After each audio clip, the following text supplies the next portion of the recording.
Hello, আসসালামু আলাইকুম। বিপদে বন্ধুর পরিচয়।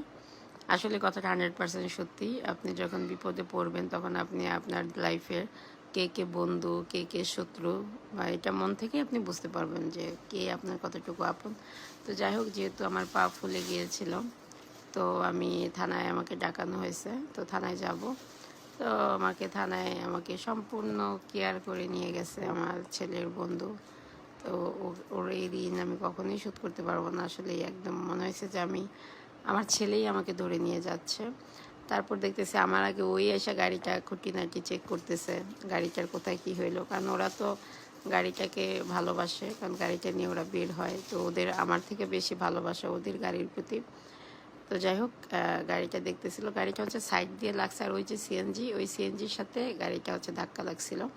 তো এই যে দেখেন গাড়িটার হচ্ছে সাইড দিয়ে ছুটে গেছে, টুকটাক ক্ষতি হয়েছে আর কি। হ্যাঁ, লুকিং গ্লাস ভেঙে গেছে, এটা সেটা। তো স্কুটি তো আসলে অত স্পিডে চলে না, কম স্পিডে ছিল, তাই ক্ষতিটাও কম হয়েছে। বাট ওদের পাটা যেহেতু বাইরে বের করানো ছিল, কারণে পায়ে আঘাতগুলা আসলে বেশি পাইছে। আর ওই যে ওই পাশে সিএনজিটাও একদম ছুটে গেছে।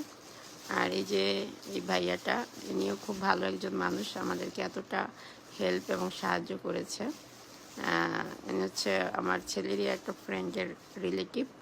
তো এই যে এটা হচ্ছে আপনাদের সেই পদ্মা থানারই। তো পরিবেশটা আসলে নাওডুবার পরিবেশটা আসলে অনেক সুন্দর। হ্যাঁ, এত সুন্দর বাতাস গ্রামের ভিতরে, মানে কি বলবো, মানে এত সুন্দর পরিবেশ। আসলে নাওডুবা আগের মতো নেই, আগের থেকে অনেক উন্নত হয়ে গেছে। আজকে গিয়ে এটাই বুঝলাম। তো যাই হোক, সিএনজিকে মাফ করে দিয়েছি, কারণ মহান আল্লাহ তাআলার হুকুমে আসলে সব কিছু হয়।